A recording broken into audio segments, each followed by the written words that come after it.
Hey, how's it going, everyone?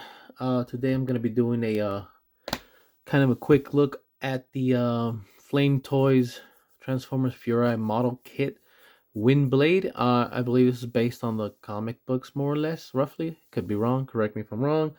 Um, I don't have a big Transformers collection. I started collecting like a little over 2 years, probably 3 years, about 3 years ago. But I think I have a decent amount at this point. I usually try to get the ones I really like. Um, I don't collect every single one. So I'm very specific with my Transformers collection, but I didn't find any Windblade figures that I liked out there. They just had the Cyberverse one. I really don't like that one. And then I saw this one right here, and yes, it doesn't transform. For those of you that don't know, this is a model kit. It does not transform.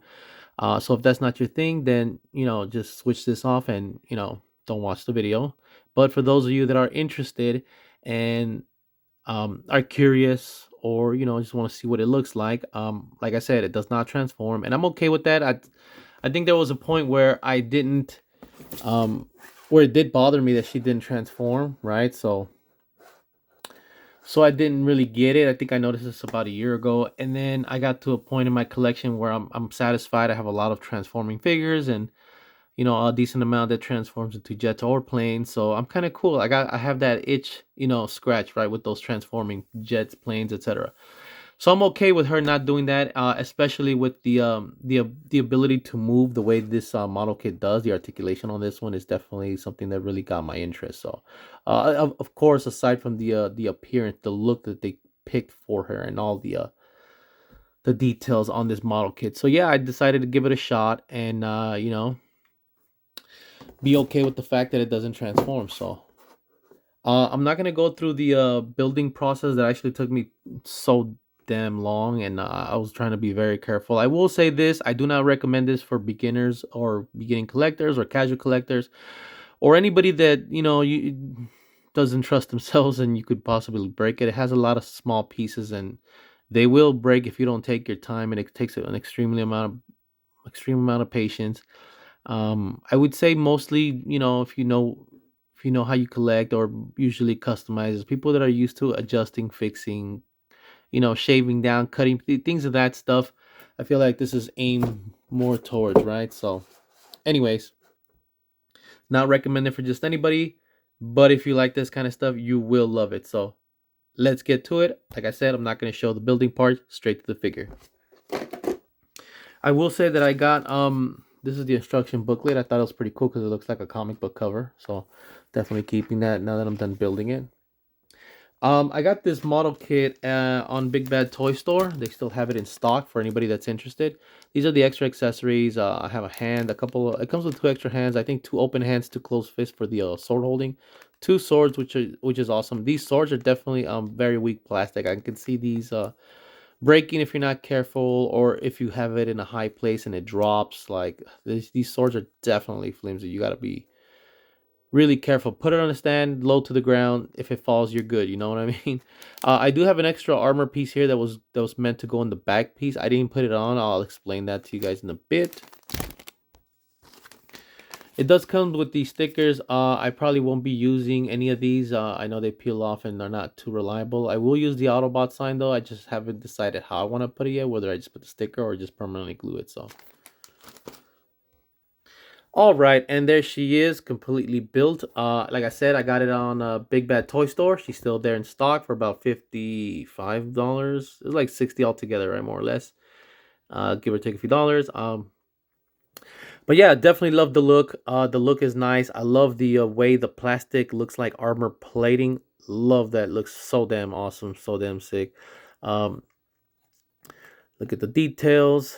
The wings do move. The wings move for sure. And then these little wing flaps down here move as well. Um, I think the thing that you have to be careful with the most, as far as like breaking anything on here when you're trying to move it or articulate it, is the little earring pieces here. These yellow pieces. These are probably the most fragile on the whole body. Sword being the second, I would say. Um, yeah, just try to be careful with these. What I did is I kind of moved it to where it lines up with a little bit of the red helmets, like right in front of the red helmet, so that that red helmet acts as a little bit of protection. If it hits, it's going to hit the red helmet, at least for this piece anyways. This one's a little more exposed, but I feel like that helps. So that and the sword are the most fragile things on here, so just be aware of that. And when you open the legs, always remember to put it underneath these red pieces on the hips. Those do move slightly, so they can, let it go in there. As far as permanently gluing pieces, I permanently glued the crotch piece here. That would not stay. I permanently glued that. I permanently glued the stomach piece here that kept popping off. I permanently glued the kneecaps. They kept popping off. I will say, though, that I don't mind doing the gluing on permanently because it just gives you that overall smoothness. And then just moving the legs made it a lot more fun and easier to do without having to worry about popping that kneecap off, right? And I just go back to the way it is, and then that's it. So that's really awesome, having to glue it back permanently. I like that. And I think I permanently glued the hand as well, the sword holding hands, because whenever I popped or try to remove the swords, that would always kept popping off. So I permanently glued that as well. As far as that piece I showed you guys earlier in that bag, it goes in the back here. But I left it out because I felt like it more than anything, it got in the way when I was trying to articulate the torso, the ab crunch especially. Um, it just got in the way, and I thought about permanently gluing it in there, but it doesn't even, I feel like it just, the purpose it served really was just to cover a little bit more of that back piece. Like, it wasn't even covering that much realistically. Like, you couldn't see it from the front.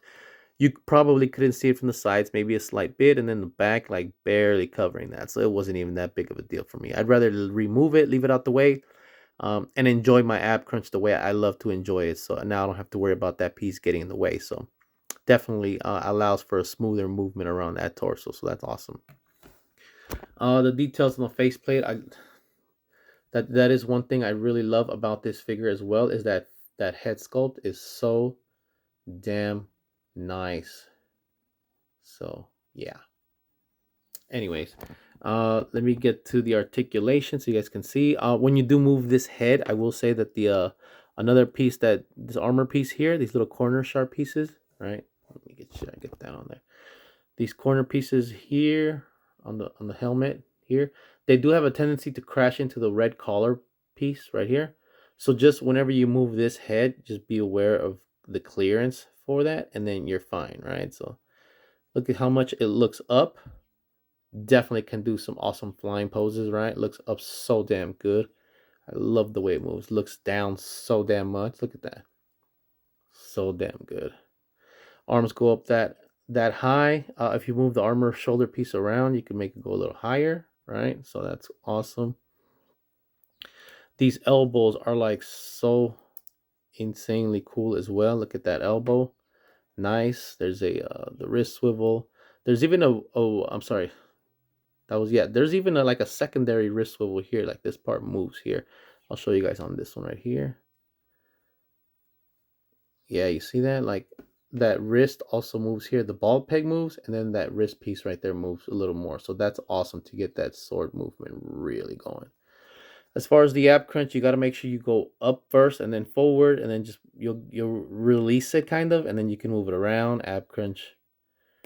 Obviously, the articulation is what I love the most about this figure, and what's getting me into these Transformers Furai models. Like, and I think for me the biggest thing is that I'm gonna get usually model kit figures that don't really have a really good representation, in a transforming form, or just in general, just to have one that can pose that insanely, right? So I will be definitely specific. Not everything is definitely gonna be something I get. So definitely has swivel all around, right? No problem.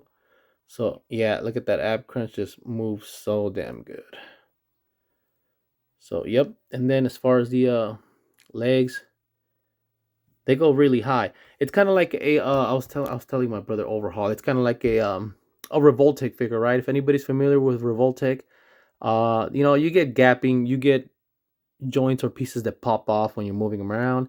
And then sometimes you just have to sit there and figure out how the figure articulates in order for you to understand how to move it in order to get the range you want. If you sit there and you play with it and you pose it, you're gonna figure out how to move it exactly to get the range you want. And I feel like it's the same thing with these guys, right? So look at that knee. Beautiful knee. Love these elbows and knees. Just the way this thing moves is so damn insane. Foot definitely goes down up that much. And then that rocker is just that ankle is broken. Look at that. Beautiful ankles. Love it when these figures do that. There's a swivel here as well. So yeah, I would say definitely these model kit figures are on another level when it comes to the posing. So yeah, I definitely do have a I just got the also the Rodimus Prime. I'm sorry, the Rodimus Prime, the IDW version, which looked really cool to me. I don't have a Rodimus or Hot Rod or a Rodimus version that transforms of any. I think some of most for the most part they're okay. They're not the greatest. That's just my opinion, but I really did like the way the IDW version looked. That one looked really good, and as soon as I can, I will put a video on that one up as well. So look out for that one, and I will be getting a few more of those as well. I'm gonna try to get the Megatron. I saw the G1 Megatron looks pretty cool. Even though I already have a couple I have a Megatron. I think I have the Studio Series Megatron. The concept art, that one's cool. I like that one. And then I'm gonna try to get an Optimus one. So just to start. So we'll see as I progress on these. But I'm really liking these. These feel really great. Like I said, it's not for everybody. I don't recommend it for everybody. It's a specific taste that you gotta love the articulation, not mind the gaps, not mind the fact that you gotta take your time and patience to like really get to understand the posing, things like that. But anyways, let me do a quick scale comparison with a few other Transformers. All right, and here we go. I will say that just trying to get her to stand on her, 2 feet is a little hard because she has such small feet, especially with the heels. So that is a little hard to just make her stand. I would say just use the stand if you have one, if you can. Better to do that. Definitely way better. Yeah, I'm just gonna throw in a couple just for the scale comparison here. So here we have the make sure I get that right. That's the Studio Series Hot Rod. Uh, Pretty much a deluxe scale size, right? So you guys can see. So all the deluxes for the most part in general come up to about mid torso on her. So that's pretty cool. And then here I have the Transformers Bumblebee movie Optimus Prime Studio Series. So you guys can see. And I think that scale looks good. If anything, she still looks a little bit shorter than him as far as the shoulders go, right? I think his chest and shoulders are higher, head slightly lower than his. So that works out pretty good. I like the way that looks. And I can't wait to throw her in some poses. So definitely looks good. So yeah, and there you go. Just a quick pose so you can get a sense of how you can pose her if you wanted to, right? Like I said, I really love the way these knees bend. They bend so great and the legs just move so good. You really can get a lot out of this, and I'm really loving the articulation. So for sure. Anyways, that's it for this video. If you guys enjoyed, give me a like, subscribe, and I will see you guys next time. Take care. And like I said, I will be trying to do a probably in the next day or so the Furai model for Rodimus Prime as well. Stay tuned for that. Take care.